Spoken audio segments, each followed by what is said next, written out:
Hi friends, ನಮಸ್ತೆ. ನಾನು Mallikarjun. Welcome back to ಸ್ಪರ್ಧಾ ಕರ್ನಾಟಕ ಅಕಾಡೆಮಿ ಯೂಟ್ಯೂಬ್ ಚಾನಲ್. ಸ್ನೇಹಿತರೆ, ಈ KSET ಎಕ್ಸಾಮ್ ಗೊತ್ತಿದೆ, ನವಂಬರ್ 2ನೇ ತಾರೀಕು KSET ಎಕ್ಸಾಮ್ ಇದೆ. ಹಾಗೆ NET ಎಕ್ಸಾಮ್ ಕೂಡ ಕಾಲ್ ಫಾರ್ ಆಗಿದೆ. ಡಿಸೆಂಬರ್ ಲಾಸ್ಟ್ ವೀಕಲ್ಲಿ NET ಎಕ್ಸಾಮ್ ಡೇಟ್ ಅನೌನ್ಸ್ ಆಗೋ ಚಾನ್ಸಸ್ ಇದೆ. ಅಪ್ಲೈ ಮಾಡಲಿಕ್ಕೆ ನವಂಬರ್ 7ನೇ ತಾರೀಕುವರೆಗೂ ಟೈಮ್ ಇದೆ NET ಎಕ್ಸಾಮ್ಗೆ. ಹಾಗೆ ನಿಮಗೆ ಗೊತ್ತಿದೆ, ಈ KSET ಮತ್ತು NET ಎಕ್ಸಾಮಲ್ಲಿ ಪೇಪರ್ ಫಸ್ಟಲ್ಲಿ ಸುಮಾರು ಈ ಆಪ್ಟಿಟ್ಯೂಡು, ಲಾಜಿಕಲ್ ರೀಸನಿಂಗು ಮತ್ತು ಈ ಡಾಟಾ ಇಂಟರ್ಪ್ರಿಟೇಷನ್, ಈ ಮೂರು ಕಾನ್ಸೆಪ್ಟಿಂದ ಟೋಟಲಿ 15 ಕ್ವಶನ್ಸ್ ಬರೋ ಚಾನ್ಸಸ್ ಇದೆ. ಒಂದು ಪ್ರಶ್ನೆಗೆ 2 ಮಾರ್ಕ್ಸ್ ಅಂದರೆ ಟೋಟಲಿ 30 ಮಾರ್ಕ್ಸ್ ಇರುತ್ತೆ.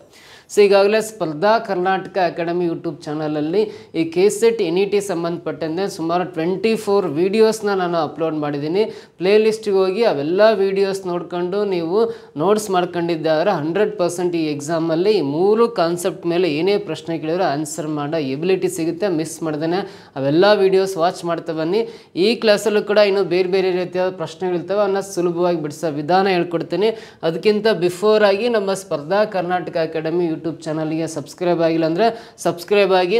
ಹಾಗೆ ನೋಡಿರಿ, ಸ್ಪರ್ಧಾ ಕರ್ನಾಟಕ ಅಕಾಡೆಮಿಯ ಆನ್ಲೈನ್ ಪ್ಲಾಟ್ಫಾರ್ಮಲ್ಲಿ ಗೂಗಲ್ ಪ್ಲೇ ಸ್ಟೋರಲ್ಲಿ ಸ್ಪರ್ಧಾ ಕರ್ನಾಟಕ ಅಕಾಡೆಮಿ ಆ್ಯಪನ್ನು ಡೌನ್ಲೋಡ್ ಮಾಡ್ಕೊಂಡ್ರೆ ಸೊ ಇಲ್ಲಿ TET ಆಗಿರ್ಬೋದು, GPSTR, HSTR, PSTR, ಹಾಗೆ ಗ್ರೂಪ್ C ಎಕ್ಸಾಮ್ಸು, KEಯಿಂದ ಕಲ್ಫರ್ ಆಗ್ತಕ್ಕಂಥ ಗ್ರೂಪ್ C ಪರೀಕ್ಷೆಗಳು, ಎಲ್ಲ ಪರೀಕ್ಷೆಗಳಿಗೆ ಆಫ್ಲೈನ್ ಮತ್ತು ಆನ್ಲೈನ್ ಕ್ಲಾಸಸ್ಸು ಕೂಡ ಅವೈಲೇಬಲ್ ಇದೆ. ಹೆಚ್ಚಿನ ಮಾಹಿತಿ ಬೇಕಂದರೆ ಇಲ್ಲಿ ಕಾಣಿಸ್ತಕ್ಕಂಥ ಮೊಬೈಲ್ ನಂಬರ್ 9071613831 ಅಥವಾ 32ಗೆ ಕರೆ ಮಾಡಿ ಹೆಚ್ಚಿನ ಮಾಹಿತಿಯನ್ನು ಪಡೆದುಕೊಳ್ಳಿ. ಹಾಗೆ ಒಂದು ಪ್ರೌಡ್ ಮೂಮೆಂಟ್ ಅಂತ ಏನು ಕರಿತೀವಿ, ಅಲ್ಲಿ ಸ್ಪರ್ಧಾ ಕರ್ನಾಟಕ ಅಕಾಡೆಮಿಯಲ್ಲಿ ಆಫ್ಲೈನ್ ಮತ್ತು ಆನ್ಲೈನಲ್ಲಿ ತರಬೇತಿ ಪಡೆದ ಸುಮಾರು 200ಕ್ಕೂ ಹೆಚ್ಚು ವಿದ್ಯಾರ್ಥಿಗಳು ಈ beat forestry exam provisional list 1:1 ಲೀಸ್ಟಲ್ಲಿ ಸೆಲೆಕ್ಟ್ ಆಗಿದ್ದಾರೆ. ಟೋಟಲಿ ಒಂದು 500+ ಪೋಸ್ಟಲ್ಲಿ ನಮ್ಮ ಅಕಾಡೆಮಿಯ ವಿದ್ಯಾರ್ಥಿಗಳೇ ಸುಮಾರು 200 ಜನ ಇದ್ದಾರೆ. ಕರ್ನಾಟಕದಲ್ಲಿ ಅತಿ ಹೆಚ್ಚು ಫಲಿತಾಂಶವನ್ನು ನೀಡಿರ್ತಕ್ಕಂಥ ಏಕೈಕ ಸಂಸ್ಥೆ ಅಂದರೆ ಅದು ಸ್ಪರ್ಧಾ ಕರ್ನಾಟಕ ಅಕಾಡೆಮಿ. ಸೊ ನಮ್ಮ ಅಕಾಡೆಮಿ ವತಿಯಿಂದ ಆಯ್ಕೆಯಾಗಿರ್ತಕ್ಕಂಥ ಎಲ್ಲ ಅಭ್ಯರ್ಥಿಗಳಿಗೆ ನಿಮ್ಮ ಪರವಾಗಿ ಹಾಗೆ ನಮ್ಮ ಪರವಾಗಿ ಅವರಿಗೆ ಕಂಗ್ರ್ಯಾಚುಲೇಷನ್, ಅಭಿನಂದನೆಗಳನ್ನು ತಿಳಿಸ್ತಾ ಈ ಕ್ಲಾಸನ್ನು ಸ್ಟಾರ್ಟ್ ಮಾಡ್ತಾ ಬರೋಣ. ಮೊದಲನೇ ಪ್ರಶ್ನೆ ನೋಡ್ರಿ. In the following series of numbers, one number is wrong in the series, which is the wrong number ಅಂತಿದೆ. ಕೆಳಗಿನ ಸಂಖ್ಯೆಗಳ ಸರಣಿಯಲ್ಲಿ ಒಂದು ಸಂಖ್ಯೆ ತಪ್ಪಾಗಿದೆ, ತಪ್ಪಾದ ಸಂಖ್ಯೆ ಯಾವುದು ಅಂತ ಕಂಡುಹಿಡಿಬೇಕು. ನೋಡ್ರಿ, ಇಲ್ಲಿ ಒಂದು ನಂಬರ್ ಸೀರೀಸ್ ಕೊಟ್ಟಿದ್ದೀನಿ. ಈ ನಂಬರ್ ಸೀರೀಸಲ್ಲಿ ಯಾವುದೋ ಒಂದು ಪರ್ಟಿಕ್ಯುಲರ್ ರೂಲ್ ಯೂಸ್ ಮಾಡ್ಕೊಂಡು ನಂಬರ್ಸ್ನ ಬರಿತಾ ಹೋಗಿದ್ದಾನೆ. ಆ ರೂಲ್ ಪ್ರಕಾರ ಬರಿತಾ ಹೋದಾಗ ಯಾವುದೋ ಒಂದು ಸಂಖ್ಯೆ ತಪ್ಪಾಗಿದೆ, ಆ ತಪ್ಪಾಗಿರೋ ಸಂಖ್ಯೆ ಯಾವುದು ಕಂಡುಹಿಡೀಲಿ ಅಂತ ಪ್ರಶ್ನೆ ಕೇಳಿದ್ದಾನೆ. ಸೊ ಈ ಕೊಟ್ಟಿರೋ ಸರಣಿ ಡಿಸೆಂಡಿಂಗ್ ಆರ್ಡರ್ ಅಂತ ಕರಿತೀವಿ. ಡಿಸೆಂಡಿಂಗ್ ಆರ್ಡರ್ ಅಂದರೆ ಇಳಿಕೆ ಕ್ರಮ ಅಂತ ಕರಿತೀವಿ. ಇಳಿಕೆ ಕ್ರಮ ಅಂದರೆ ನಾವು ಅವರೋಹಣ ಕ್ರಮ ಅಂತ ಕರಿತೀವಿ. ಅವರೋಹಣ ಕ್ರಮ ಅಂತ ಕರಿತೀವಿ.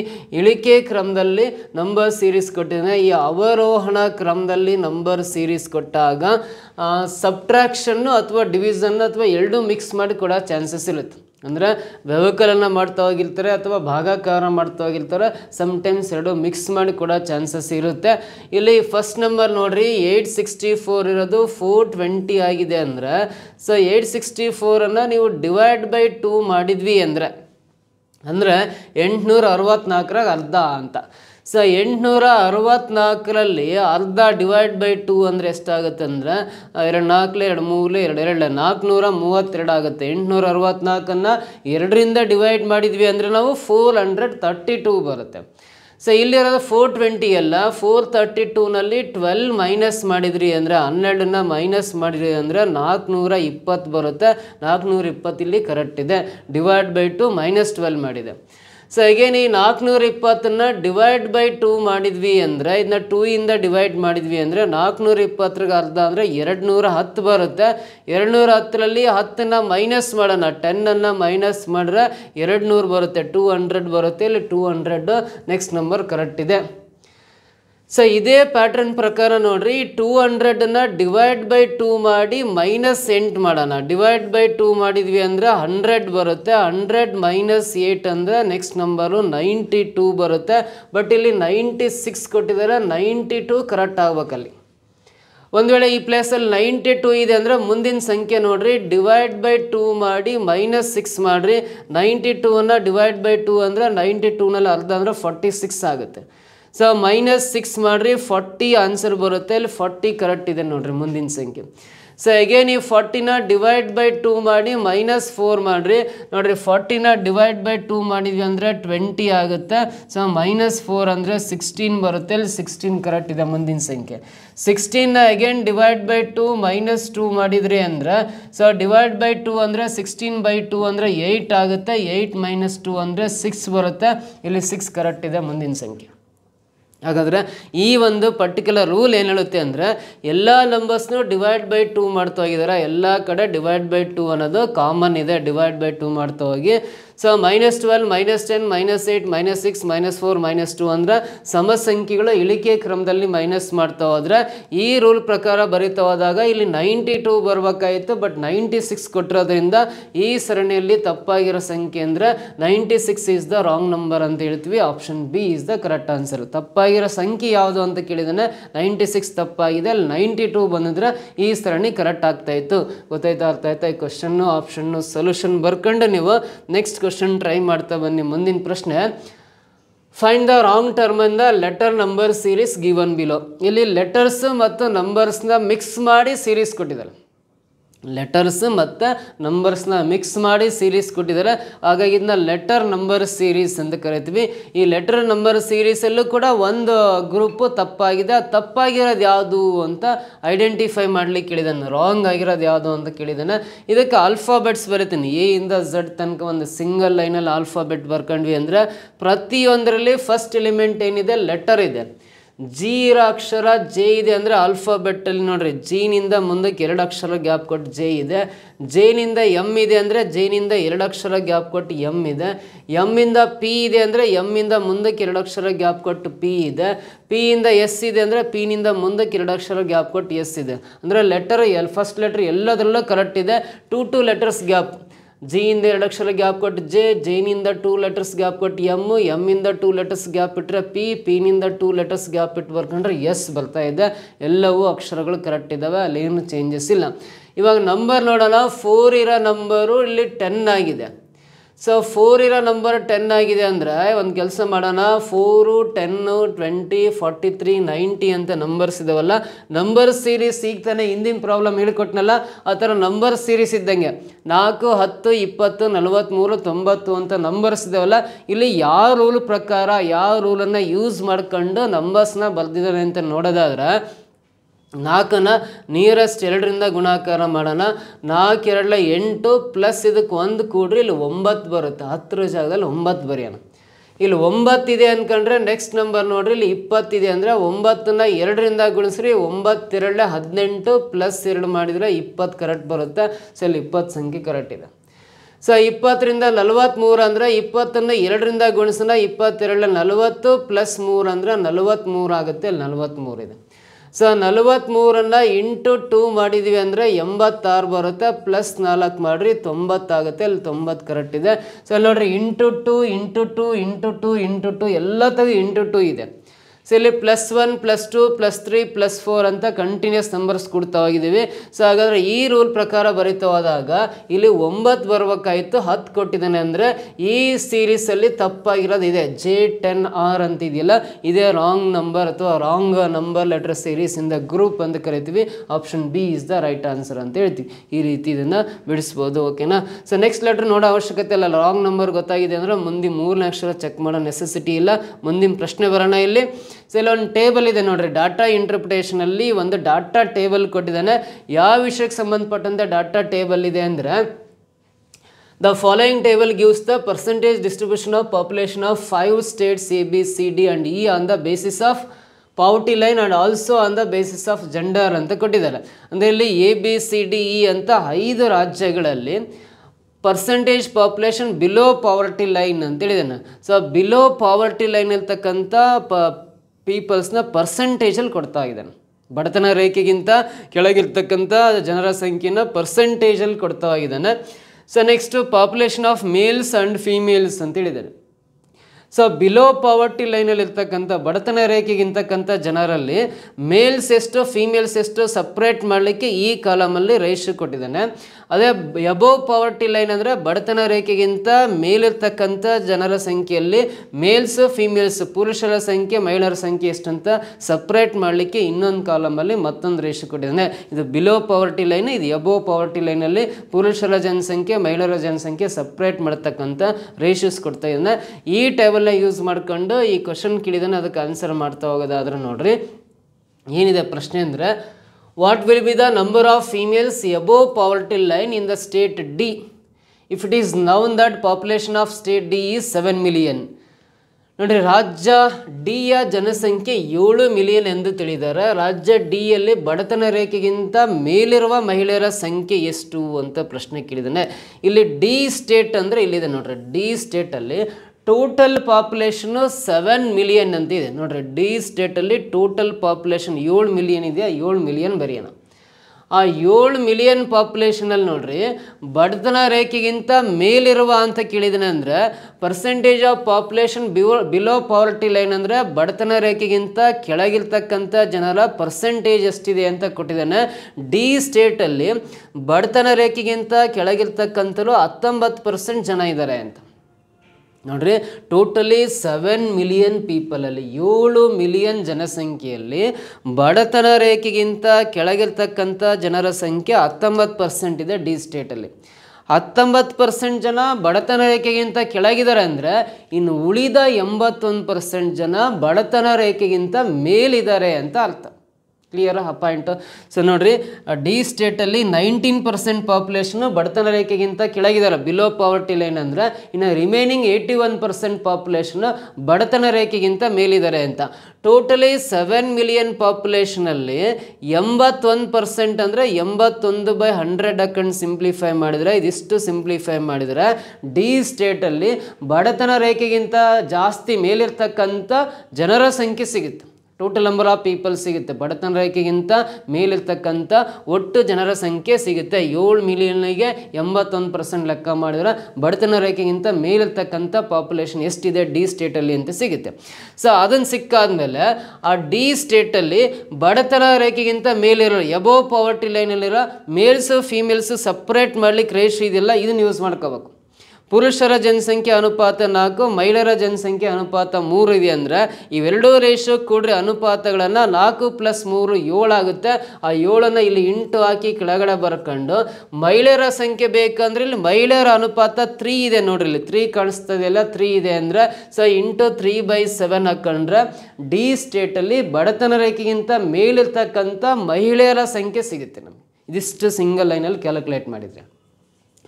ಸೊ ಇಲ್ಲಿ ಕೆಳಗಿರೋ 7 ಮೇಲಿರೋ 7 ಕ್ಯಾನ್ಸಲ್ ಆಗುತ್ತೆ.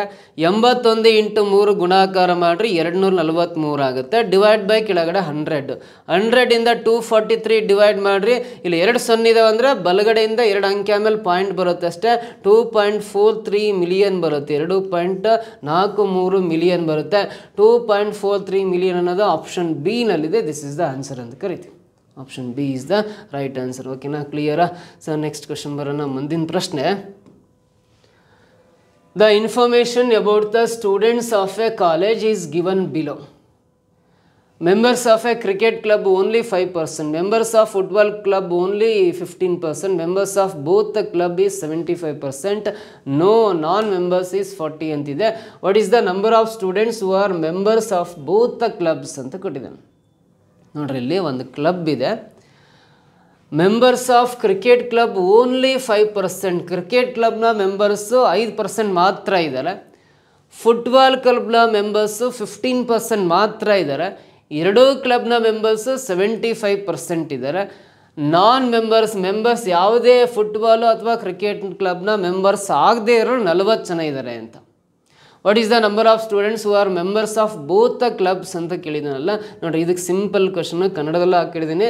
ಕ್ರಿಕೆಟ್ ಕ್ಲಬ್ನ ಸದಸ್ಯರು ಮಾತ್ರ 5% ಇದ್ದಾರೆ. ಫುಟ್ಬಾಲ್ ಕ್ಲಬ್ನ ಸದಸ್ಯರು ಮಾತ್ರ 15% ಇದ್ದಾರೆ. ಎರಡೂ ಕ್ಲಬ್ನ ಸದಸ್ಯರು 75% ಇದ್ದಾರೆ. ಸದಸ್ಯರಲ್ಲದವರು 40 ಇದ್ದಾರೆ. ಅಂದರೆ ನಿಮಗೆ ಇನ್ನೂ ಕ್ಲಾರಿಟಿ ಬೇಕಂದ್ರೆ ವೆನ್ ಡಯಾಗ್ರಾಮ್ ಥ್ರೂ ನಿಮಗೆ ಹೇಳ್ಕೊಡ್ತೀನಿ. ಸೊ ಒಂದು ಸರ್ಕಲ್ಲು ಕ್ರಿಕೆಟ್ ಕ್ಲಬ್ಬು, ಮತ್ತೊಂದು ಸರ್ಕಲ್ಲು ಫುಟ್ಬಾಲ್ ಕ್ಲಬ್ ಅಂತ ಬರ್ಕೊಂಡು ಕ್ರಿಕೆಟ್ ಕ್ಲಬ್ಬು ಫುಟ್ಬಾಲ್ ಕ್ಲಬ್ಬು ಬರ್ಕೊಂಡು ಸೊ ಇಲ್ಲಿ ಟೋಟಲಿ 75% ಎರಡೂ ಕ್ಲಬ್ನ ಸದಸ್ಯರು ಅಂತಿದೆ, ಮಧ್ಯದಲ್ಲಿ 75 ಬರೀಬೇಕು. ಅವೆರಡು ಇಂಟರ್ಸೆಕ್ಟ್ ಆಗಿರೋ ಜಾಗದಲ್ಲಿ ಎರಡೂ ಕ್ಲಬ್ನ ಸದಸ್ಯರು 75% ಅಂತ ಇಲ್ಲಿ ಕೊಟ್ಟಿದ್ದಾನಲ್ಲ, ಇದನ್ನು ಫಸ್ಟ್ ಬರೀತೀನಿ. ಕ್ರಿಕೆಟ್ ಕ್ಲಬ್ನ ಸದಸ್ಯರು ಮಾತ್ರ ಅಂತಿರೋದ್ರಿಂದ ಡೈರೆಕ್ಟಾಗಿ 5% ಈ ಕಡೆ ಬರೀಬೋದು. ಫುಟ್ಬಾಲ್ ಕ್ಲಬ್ನ ಸದಸ್ಯರು ಮಾತ್ರ ಅಂತ ಕೊಟ್ಟಿದ್ದಾನಂದರೆ ಡೈರೆಕ್ಟಾಗಿ ಈ ಕಡೆ 15% ಬರೀಬೋದು. ಸೊ ಆವಾಗ 75 + 15 ಅಂದರೆ 90 + 5 ಅಂದರೆ ಓವರಾಲ್ 95% ಆತ. ಇನ್ನು ಉಳಿದ 5% ಜನರು ಯಾವುದೇ ಕ್ಲಬ್ನ ಸದಸ್ಯರಾಗಿಲ್ಲ. ಇವೆರಡೂ ಸರ್ಕಲಿಂದ ಆಚೆ ಬರೀಬೇಕು. ನೋಡಿ, 75 + 15 90 + 5 ಅಂದರೆ 95% ಆಗುತ್ತೆ. 3 ಸೇರಿದರೆ ಇನ್ನು ರಿಮೈನಿಂಗ್ 5% ಜನ ಯಾವುದೇ ಕ್ಲಬ್ನ ಸದಸ್ಯರಲ್ಲ ಅಂತ ಗೊತ್ತಾಗುತ್ತೆ. ಯಾವುದೇ ಕ್ಲಬ್ನ ಸದಸ್ಯರು ಅಲ್ಲದೇ ಇರೋ 40 ಜನ ಇದ್ದಾರಲ್ಲ, ಅದನ್ನು 40ನ ಬರಿತೀನಿ. ಪರ್ಸೆಂಟೇಜಲ್ಲಾದ್ರೆ 5% ಜನ, ಸಂಖ್ಯೆಯಲ್ಲಾದರೆ 40 ಜನ ಇದ್ದಾರೆ ಅಂತ ಹೇಳಿದ್ದಾನಲ್ಲಿ ಪ್ರಶ್ನೆಯಲ್ಲಿ. ಹಾಗಾದ್ರೆ 5%ಗೆ 40 ಜನ ಯಾವುದೇ ಕ್ಲಬ್ನ ಸದಸ್ಯರಲ್ಲ ಅಂದರೆ 5%ಗೆ 40 ಆದರೆ ಎರಡೂ ಕ್ಲಬ್ನ ಸದಸ್ಯರ ಸಂಖ್ಯೆ ಬೇಕು ಅಂದರೆ 75% ಎಷ್ಟು ಅಂತ ಕಂಡುಹಿಡಿಬೇಕು. 5%ಗೆ 40 ಆದರೆ 75% ಎಷ್ಟು ಅಂತ ಕ್ಯಾಲ್ಕುಲೇಟ್ ಮಾಡಿದ್ರೆ ಎರಡೂ ಕ್ಲಬ್ನ ಸದಸ್ಯರಾಗಿರುವ ವಿದ್ಯಾರ್ಥಿಗಳ ಸಂಖ್ಯೆ ಎಷ್ಟು ಅಂತ ಸಿಗುತ್ತೆ. ಸೊ ಇದು 5 1 5 8 40 ಕ್ಯಾನ್ಸಲ್ ಆಗುತ್ತೆ. 8 5 40 0 ದಶಕ 4 8 7 56 + 4 60 ಆಗುತ್ತೆ. ಎರಡೂ ಕ್ಲಬ್ನ ಸದಸ್ಯರ ಸಂಖ್ಯೆ ವಿದ್ಯಾರ್ಥಿಗಳ ಸಂಖ್ಯೆ 600 ಬರುತ್ತೆ. 600 ಅನ್ನೋದು ಆಪ್ಷನ್ ಡಿ ನಲ್ಲಿದೆ ನೋಡ್ರಿ, ಇದು ಕರೆಕ್ಟ್ ಆನ್ಸರ್ ಆಗುತ್ತೆ. ಕ್ಲಿಯರ್ ಅರ್ಥ ಆಯ್ತಾ ಈ ಕ್ವಶನ್ಗೆ ಆನ್ಸರು? ನೆಕ್ಸ್ಟ್ ಕ್ವಶನ್ ಟ್ರೈ ಮಾಡ್ತಾ ಬರೋಣ. ಮುಂದಿನ ಪ್ರಶ್ನೆ ಈಗೇನು ಮತ್ತೊಂದು ಡಾಟಾ ಇಂಟರ್ಪ್ರಿಟೇಷನಲ್ಲಿ ಡಾಟಾ ಟೇಬಲ್ ಕೊಟ್ಟಿದ್ದಾನೆ. ಯಾವ ವಿಷಯಕ್ಕೆ ಸಂಬಂಧಪಟ್ಟ ಡಾಟಾ ಟೇಬಲ್ ಅಂದರೆ ಮಷಿನ್ಸ್ ಅಂತ ಇದೆ, ಯಂತ್ರಗಳು ಅಂತ ಕೊಟ್ಟಿದ್ದಾನೆ. ABCDE ಅಂತ 5 ಮೆಷಿನ್ಸ್ ಇದ್ದಾವೆ. ಡೇಸ್ ಕೊಟ್ಟಿದ್ದಾನೆ, Monday, Tuesday, Wednesday, Thursday, Friday. ಸೋಮವಾರ, ಮಂಗಳವಾರ, ಬುಧವಾರ, ಗುರುವಾರ, ಶುಕ್ರವಾರ. 5 ದಿನದಲ್ಲಿ ನೋಡ್ರಿ, 5 ದಿನಗಳಲ್ಲಿ 5 ಒಂದೇ ರೀತಿಯ ಯಂತ್ರಗಳಿಂದ ತಯಾರಿಸಲ್ಪಟ್ಟ ಬಿಡಿ ಭಾಗಗಳ ಸಂಖ್ಯೆ ಕೆಳಗೆ ನೀಡಲಾಗಿದೆ ಅಂತ ಕೊಟ್ಟಿದ್ದಾನೆ. ಸೊ 5 ಯಂತ್ರಗಳು 5 ಬೇರೆ ಬೇರೆ ದಿನಗಳಲ್ಲಿ ಸೊ ಎಷ್ಟೆಷ್ಟು ಬಿಡಿ ಭಾಗಗಳನ್ನು ಆಟೋಮೊಬೈಲ್ ಪಾರ್ಟ್ಸನ್ನು ಮ್ಯಾನುಫ್ಯಾಕ್ಚರ್ ಮಾಡಿದ್ದಾರೆ ಅಂತ ಈ ಟೇಬಲಲ್ಲಿ ಕೊಟ್ಟಿದ್ದಾನೆ. 5 ಯಂತ್ರಗಳು 5 ಡಿಫ್ರೆಂಟ್ ಡೇಸಲ್ಲಿ ಎಷ್ಟೆಷ್ಟು ಬಿಡಿ ಭಾಗಗಳನ್ನು ತಯಾರಿಸಲ್ಪಟ್ಟಿವೆ ಅನ್ನೋದನ್ನ ಈ ಒಂದು ಡಾಟಾ ಟೇಬಲಲ್ಲಿ ಕೊಟ್ಟಿದ್ದಾನೆ. ಇದನ್ನು ಯೂಸ್ ಮಾಡಿಕೊಂಡು ಕೊಟ್ಟಿರೋ ಪ್ರಶ್ನೆಗಳಿಗೆ ನಾವು ಆನ್ಸರ್ ಮಾಡ್ತಾ ಬರೋಣ. ಏನಂತ ಇದೆ ನೋಡೋಣ. The number of auto parts manufactured by machine E on Monday is what % more than the number of parts manufactured by machine C on Thursday.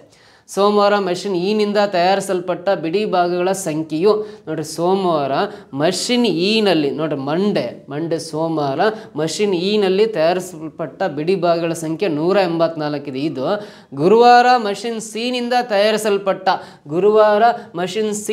ತಯಾರಿಸಲ್ಪಟ್ಟ C ಮಷಿನ್ನಲ್ಲಿ ಗುರುವಾರ ತಯಾರಿಸಲ್ಪಟ್ಟ ಬಿಡಿ ಭಾಗಗಳ ಸಂಖ್ಯೆಗಿಂತ ಇದು ಎಷ್ಟು % ಹೆಚ್ಚಾಗಿದೆ ಅಂದರೆ ನೋಡ್ರಿ, ಈ 120 ಬಿಡಿ ಭಾಗಗಳಿಗಿಂತ ಇದು 184 ಆಗಿದೆ. ಅಂದರೆ ಇಲ್ಲಿಂದ ಇಲ್ಲಿ ಎಷ್ಟು ಜಾಸ್ತಿ ಆಗಿದೆ ಅಂತ ನೋಡ್ಕೊಳ್ರಿ.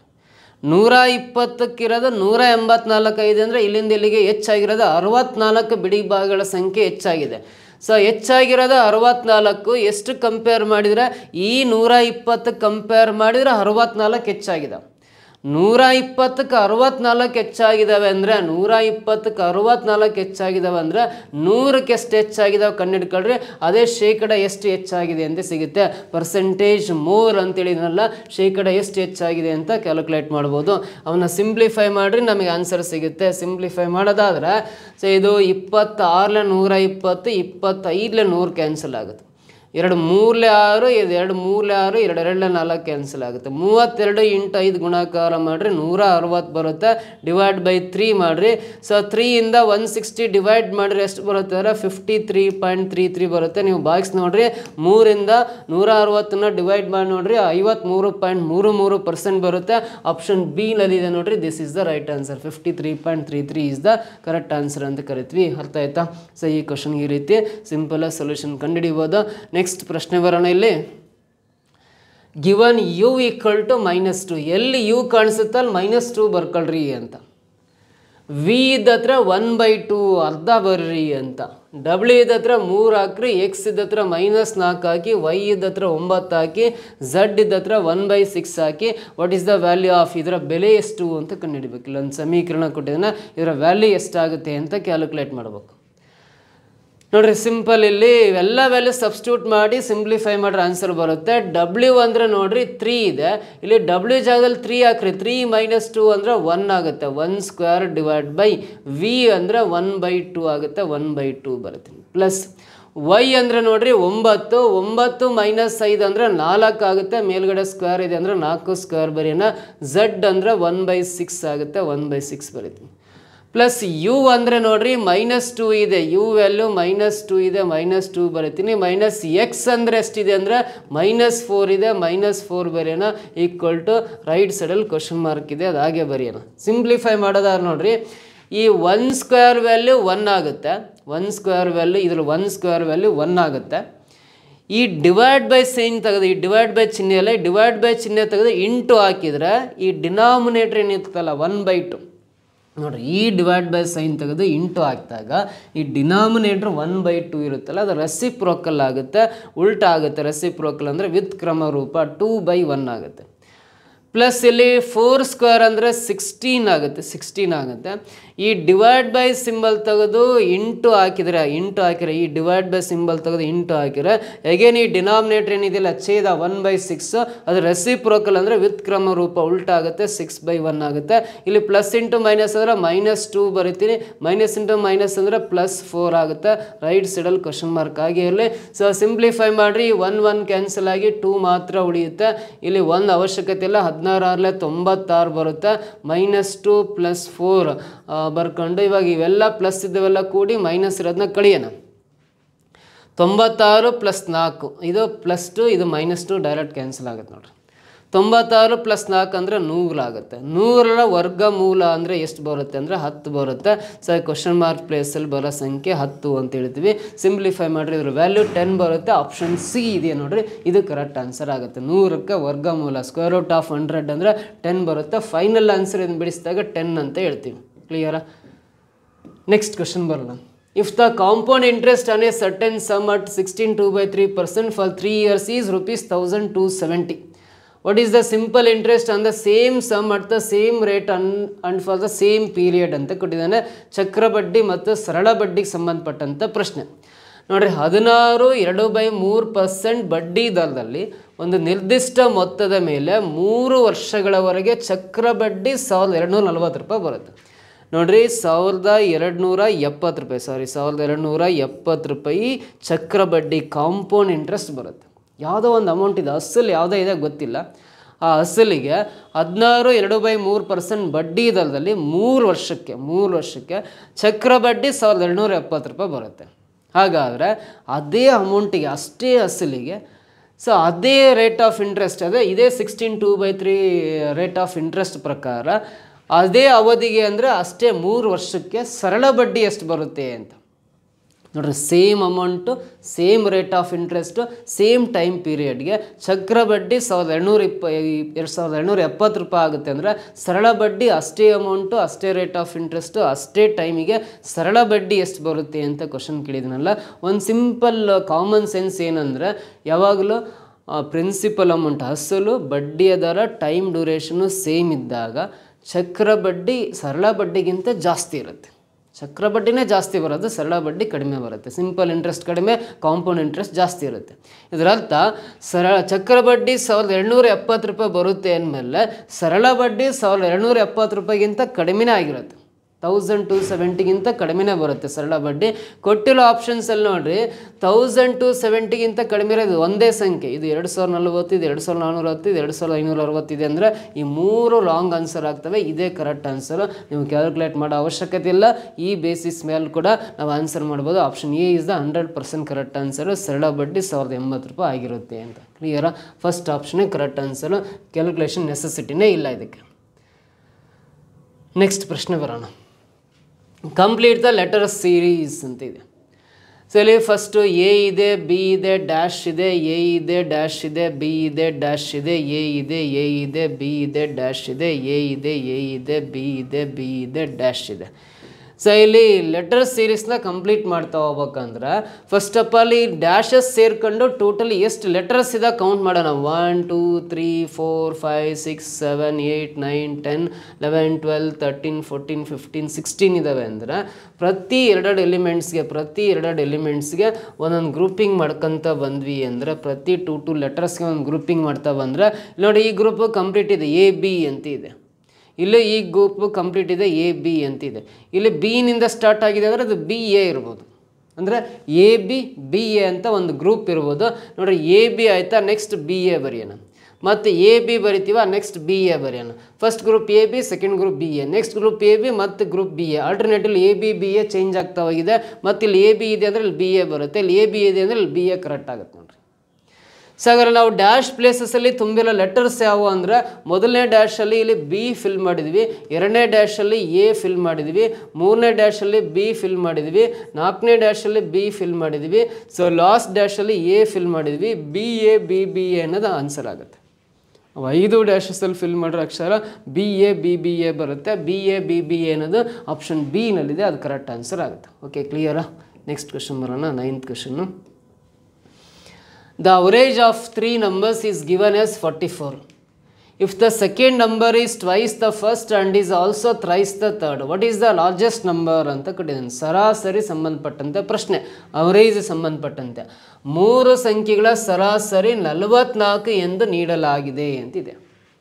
3 ಸಂಖ್ಯೆಗಳ ಸರಾಸರಿ 44 ಇದೆ ಅಂದರೆ ಆ 3 ಸಂಖ್ಯೆಗಳ ಮೊತ್ತ ಎಷ್ಟಾಗುತ್ತೆ ಅಂದರೆ 44 ಸರಾಸರಿನ 3ರಿಂದ ಗುಣಿಸ್ರೆ ಎಷ್ಟು ಬರುತ್ತೆ ಅಂದರೆ 132 ಅನ್ನೋದು ಆ 3 ಸಂಖ್ಯೆಗಳನ್ನು ಕೂಡಿದ ಸಿಗ್ತಕ್ಕಂಥ ಟೋಟಲ್ ಸಮ್. 3 ಸಂಖ್ಯೆಗಳ ಸರಾಸರಿ ಅವರೇಜ್ ಆಫ್ 3 ನಂಬರ್ಸ್ ಈಸ್ 44 ಇದೆ ಅಂದರೆ 44ನ 3ನಿಂದ ಮಲ್ಟಿಪ್ಲೈ ಮಾಡ್ರೆ 132 ಬರುತ್ತಲ್ಲ, 132 ಅನ್ನೋದು 3 ಸಂಖ್ಯೆಗಳ ಮೊತ್ತ ಆಗಿರುತ್ತೆ. ಸಮ್ ಆಫ್ 3 ನಂಬರ್ಸ್ ಅಂತ ಕರಿತೀವಿ. ಸೊ ಅಲ್ಲಿ ಎರಡನೇ ಸಂಖ್ಯೆಯು ಮೊದಲನೇದರ 2 ಪಟ್ಟು ಮತ್ತು ಮೂರನೇದರ 3 ಪಟ್ಟು ಇದೆ. ಎರಡನೇ ಸಂಖ್ಯೆ ಮೊದಲನೇ ಸಂಖ್ಯೆಯ 2 ಪಟ್ಟು, ಮೂರನೇ ಸಂಖ್ಯೆಯ 3 ಪಟ್ಟಿದೆ ಅಂದ್ರೆ ಇದು 2 ಪಟ್ಟು 3 ಪಟ್ಟು ಅಂತ ಕೊಟ್ಟಿದ್ದಲ್ಲ. ಈ 2 3 ಗುಣಿಸ್ರಿ 2 3 ಎಷ್ಟು ಬರುತ್ತೆ? 6 ಬರುತ್ತಲ್ಲ. ಸೊ ಸೆಕೆಂಡ್ ನಂಬರ್ನ 6x ಅಂತ ಬರ್ಕೋಬೇಕು. ಇದು ಫಸ್ಟ್ ನಂಬರ್ ಗೊತ್ತಿಲ್ಲ, ಥರ್ಡ್ ನಂಬರ್ ಗೊತ್ತಿಲ್ಲ. ನೋಡಿರಿ ಮೊದಲು ಎರಡನೇ ಸಂಖ್ಯೆಯು ಅಂತಿದೆ. ನೋಡಿರಿ ಎರಡನೇ ಸಂಖ್ಯೆಯು ಈ ಮೊದಲನೇ ಸಂಖ್ಯೆಯ 2 ಪಟ್ಟು, ಮೂರನೇ ಸಂಖ್ಯೆಯ 3 ಪಟ್ಟಿದೆ ಅಂದರೆ 2 × 3 ಗುಣಿಸ್ರಿ 6 ಬರುತ್ತಲ್ಲ, 6x ಅಂತ ತಗೊಳ್ರೆ ಅದು ಎರಡನೇ ಸಂಖ್ಯೆ ಆಗುತ್ತೆ. ಸೊ ಉಲ್ಟಾ ಮಾಡೋಣ, ಎರಡನೇ ಸಂಖ್ಯೆಯ 2 ಪಟ್ಟು ಅಂದರೆ ಇದನ್ನ 2x ಅಂತ ಬರ್ಕೊಳ್ರಿ. ಈ ಕಡೆಗೆ 3ಕ್ಕೆ 3 ಪಟ್ಟು ಅಂತಿದೆಯಲ್ಲ, ಇದನ್ನ 3x ಬರ್ಕೊಳ್ರಿ. ಇವಾಗ first number 3x, second number 6x, third number 2x ಆಗುತ್ತೆ. ಇವಾಗ ಕರೆಕ್ಟಾಗಿ ಅರ್ಥ ಮಾಡ್ಕೊಳ್ರಿ. ಎರಡನೇ ಸಂಖ್ಯೆಯು ಅಂದರೆ ಇದು, ಮೊದಲನೆಯ ಸಂಖ್ಯೆ 2 ಪಟ್ಟು ಅಂದರೆ ಮೊದಲನೇ ಸಂಖ್ಯೆ 3x ಇದೆಯಲ್ಲ, 3 2 6, 3 2 6 ಅಲ್ಲ. ಸೊ 3 2 6 ಅಲ್ಲ, 2 ಪಟ್ಟು ಕರೆಕ್ಟ್ ಇದೆ. ಮತ್ತು ಮೂರನೇದರ 3 ಪಟ್ಟು, ಈ ಮೂರನೇ ಸಂಖ್ಯೆಯ 3 ಪಟ್ಟು ಅಂದರೆ 2x ಅನ್ನು 3ರಿಂದ ಗುಣಿಸ್ರೆ ಸೊ 2x × 3 ಅಂದರೆ 2 3 6x ಕರೆಕ್ಟ್ ಬರುತ್ತೆ. ಮೂರನೇ ಸಂಖ್ಯೆ 3 ಪಟ್ಟಿದೆ, ಮೊದಲನೇ ಸಂಖ್ಯೆ 2 ಪಟ್ಟು ಕರೆಕ್ಟ್ ಇದೆ, ಎರಡನೇ ಸಂಖ್ಯೆ. ಸೊ ಹಾಗಾದರೆ ಈ 3 ಸಂಖ್ಯೆಗಳ ಮೊತ್ತ 132 ಅಂತ ಆಗಲೇ ಹೇಳಿದ್ನಲ್ಲ. ಈ 3 ಸಂಖ್ಯೆಗಳನ್ನು ಕೂಡ 3x + 6x ಅಂದರೆ 9x, 9 + 2x ಅಂದರೆ 11x. ಆ 3 ಸಂಖ್ಯೆಗಳ ಮೊತ್ತ 11x ಆಗುತ್ತೆ. ಆ 3 ಸಂಖ್ಯೆಗಳ ಮೊತ್ತ 132ಕ್ಕೆ ಸಮ. 11ರಿಂದ ಡಿವೈಡ್ ಮಾಡಿರಿ, 11 1 11, 2 ಉಳಿಯುತ್ತೆ, 11 2 22 ಕ್ಯಾನ್ಸಲ್ ಆಗಿ x = 12 ಬಂತು. ಇವಾಗ ಏನು ಕಂಡುಹಿಡಿಬೇಕು ಅಂದ್ರೆ ಅತಿ ದೊಡ್ಡ ಸಂಖ್ಯೆ ಯಾವುದು ಅಂದರೆ 6x ಅನ್ನೋದೇ ಅತಿ ದೊಡ್ಡ ಸಂಖ್ಯೆ. 6 × x ಅಂದರೆ ಇಲ್ಲಿ ಕಂಡುಹಿಡ್ಕೊಂಡಿದ್ದೀವಿ 12 ಇದೆ. 12 6 72 ಬರುತ್ತಲ್ಲ. ಆ 3 ಸಂಖ್ಯೆಗಳಲ್ಲಿ ಅತಿ ದೊಡ್ಡ ಸಂಖ್ಯೆ ಅಂದರೆ ಇದೆ, ಸೆಕೆಂಡ್ ನಂಬರ್ ಅತಿ ದೊಡ್ಡ ಸಂಖ್ಯೆ. 6x ಅನ್ನೋದೇ ಅತಿ ದೊಡ್ಡ ಸಂಖ್ಯೆ, ಗ್ರೇಟೆಸ್ಟ್ ನಂಬರ್ ಆಗಿರುತ್ತೆ, ಲಾರ್ಜೆಸ್ಟ್ ನಂಬರ್ ಆಗಿರುತ್ತೆ. x ಅಂದರೆ 12 ಬಂದಿದೆಯಲ್ಲ, 12 6 72 ಅನ್ನೋದು ಆ 3 ಸಂಖ್ಯೆಗಳಲ್ಲಿ ಅತಿ ದೊಡ್ಡ ಸಂಖ್ಯೆ ಆಗಿರುತ್ತೆ, 72. ಓಕೆನಾ? ನೆಕ್ಸ್ಟ್ ಪ್ರಶ್ನೆ ಬರೋಣ, ಮುಂದಿನ ಪ್ರಶ್ನೆ. 10% of the inhabitants of a village having died of a cholera during which 20% remaining inhabitants left the village. The population is then reduce to 5040. What is the original inhabitants ಅಂತಿದೆ. ಅಂದರೆ ಒಂದು ಹಳ್ಳಿಯ ನಿವಾಸಿಗಳಲ್ಲಿ 10% ಜನ ಕಾಲರದಿಂದ ಸಾವನ್ನಪ್ಪಿದ್ದಾರೆ. ಆ ಸಮಯದಲ್ಲಿ ಉಳಿದ 20% ನಿವಾಸಿಗಳು ಗ್ರಾಮವನ್ನು ಬಿಟ್ಟು ಹೋಗ್ತಾರೆ. ಇಲ್ಲಿ 10% ಸತ್ತಾದ್ಮೇಲೆ ಉಳಿದಿರೋ ಜನಸಂಖ್ಯೆ ಗ್ರಾಮದಲ್ಲಿ ಎಷ್ಟು ಇರ್ತಾರಲ್ಲ ಅದರಲ್ಲಿ 20% ಜನಗಳು ಗ್ರಾಮವನ್ನು ಬಿಟ್ಟು ಬೇರೆ ಕಡೆ ಹೋಗ್ತಾ ಇದ್ದಾರೆ. ನಂತರ ಉಳಿದ ಜನಸಂಖ್ಯೆ 5040 ಜನ ಆಗಿಬಿಡುತ್ತೆ. ಹಾಗಾದ್ರೆ ಮೂಲ ನಿವಾಸಿಗಳು ಅಂದರೆ ಆರಂಭದಲ್ಲಿ ಆ ಗ್ರಾಮದಲ್ಲಿ ಇರ್ತಕ್ಕಂಥ ಜನಸಂಖ್ಯೆ ಎಷ್ಟು ಅಂತ ಕೇಳಿದ್ದಾನೆ. ಸೊ ಹಳ್ಳಿಯಲ್ಲಿ ಸ್ಟಾರ್ಟಿಂಗ್ ಇರೋ ಜನಸಂಖ್ಯೆ ಗೊತ್ತಿಲ್ಲ, ಎಕ್ಸ್ ಅಂತ ಬರೀತೀನಿ. ಸ್ಟಾರ್ಟಿಂಗ್ ಇರೋ ಜನಸಂಖ್ಯೆ ಎಕ್ಸ್ ಅಲ್ಲಿ ಮೂಲ ನಿವಾಸಿಗಳು ಟೋಟಲಿ ಎಕ್ಸ್ ಜನಸಂಖ್ಯೆಯಲ್ಲಿ 10% ಜನ ಕಾಲರದಿಂದ ಸತ್ತಿದ್ದಾರೆ ಅಂದರೆ ಇನ್ನು 90% ಜನ ಉಳಿದಿರ್ತಾರೆ. ಹಾಗಾಗಿ 90/100 ಬರೀಬೇಕು. 10% ಜನ ಕಾಲದಿಂದ ಸತ್ತಾದ್ಮೇಲೆ ಇನ್ನು ಉಳಿದಿರೋ ನಿವಾಸಿಗಳು 90%, ಹಾಗಾಗಿ 90/100 ಬರೀತಿ. ಟೋಟಲ್ ಪಾಪ್ಯುಲೇಷನಲ್ಲಿ 90% ಜನ ಉಳಿದಿರ್ತಾರೆ. ಉಳಿದಿರೋ ಜನಸಂಖ್ಯೆಯಲ್ಲಿ 20% ನಿವಾಸಿಗಳು ಗ್ರಾಮವನ್ನು ಬಿಟ್ಟು ಹೋಗ್ತಾರೆ ಅಂದ್ರೆ ಅಗೇನ್ ಉಳಿದಿರೋ ಜನಸಂಖ್ಯೆ 100% ಅನ್ಕೋಬೇಕು.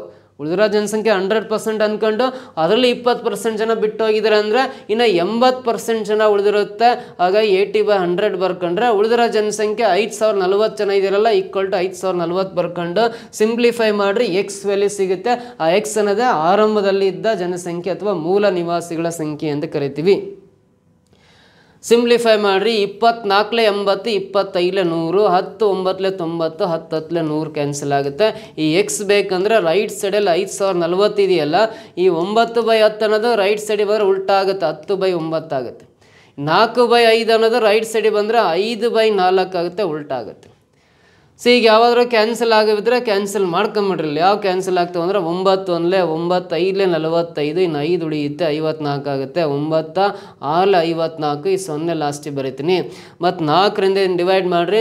4 1 4, 1 ಉಳಿಯುತ್ತೆ. 4 4 16, 0 ಲಾಸ್ಟಿಗೆ ಬರ್ಕೊಳ್ರಿ.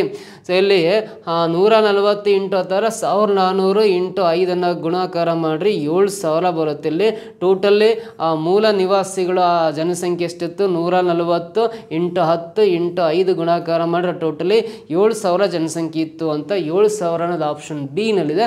That is the right answer ಅಂತ ಹೇಳ್ತೀವಿ. ಓಕೆನಾ. ನೆಕ್ಸ್ಟ್ ಪ್ರಶ್ನೆ. X is east of y which is in the north of z. If p is to the east of z, then in which direction is p with respect to x? ನೋಡ್ರಿ, X ಝಡ್ನ ಉತ್ತರದಲ್ಲಿರುವ ವೈನ ಪೂರ್ವಕ್ಕೆ ಇದೆ ಅಂತಿದೆ. X ಝಡ್ನ ಉತ್ತರದಲ್ಲಿರುವ ವೈನ ಪೂರ್ವಕ್ಕೆ. So ಝಡ್ನ ಉತ್ತರದಲ್ಲಿರುವ ಅಂದರೆ Z ಇದೆ, ಝಡ್ನ ಉತ್ತರಕ್ಕೆ Y ಇದೆ. ಉತ್ತರ ಅಂದರೆ ಮೇಲ್ಗಡೆ, ಝಡ್ಡಿಂದ ಮೇಲ್ಗಡೆ ಅಂದರೆ ಝಡ್ನ ಉತ್ತರಕ್ಕೆ ವೈ ಇದೆಯಾ, ವೈನ ಪೂರ್ವಕ್ಕೆ ಎಕ್ಸ್ ಇದೆ ಅಂತ. ವೈಯಿಂದ ರೈಟ್ ಸೈಡಿಗೆ ಎಕ್ಸ್ ಇದೆ ಅಂದರೆ ವೈಯಿಂದ ಪೂರ್ವ ದಿಕ್ಕು ಅಂದರೆ ರೈಟ್ ಸೈಡಿಗೆ ಎಕ್ಸ್ ಬರ್ಕೋಬೇಕು. ಯಾಕಂದರೆ ನಮಗೆ ದಿಕ್ಕುಗಳು ಗೊತ್ತಿರಲಿ.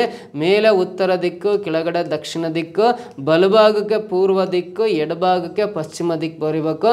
ಸೊ ಝಡ್ನಿಂದ ಮೇಲ್ಗಡೆ ವೈ ಇದೆ ಅಂದರೆ ಝಡ್ನ ಉತ್ತರಕ್ಕೆ ವೈ ಇದೆ. ಈ ವೈನ ಪೂರ್ವಕ್ಕೆ ಅಂದರೆ ವೈನಿಂದ ಬಲಕ್ಕೆ ಎಕ್ಸ್ ಇದೆ ಅಂತ. ಪಿ ಝಡ್ನ ಪೂರ್ವಕ್ಕೆ ಇದ್ದರೆ ಪಿ ಅನ್ನೋದು ಝಡ್ಡಿಂದ ಪೂರ್ವಕ್ಕೆ ಪಿ ಇದೆ ಅಂದರೆ ಝಡ್ಡಿಂದ ರೈಟ್ ಸೈಡಿಗೆ ಬರೀತೀನಿ, ಪೂರ್ವಕ್ಕೆ ಪಿ ಇದೆ ಅಂತ ಇಲ್ಲಿ ಪಿ ಬರೀತಾ ಇದೀನಿ. ಸೊ ಇದರ ಪ್ರಶ್ನೆ ಏನಿದೆ ಅಂದರೆ ಎಕ್ಸ್ದಿಂದ ಯಾವ ದಿಕ್ಕಿನಲ್ಲಿ ಪಿ ಇದೆ ಅಂತ.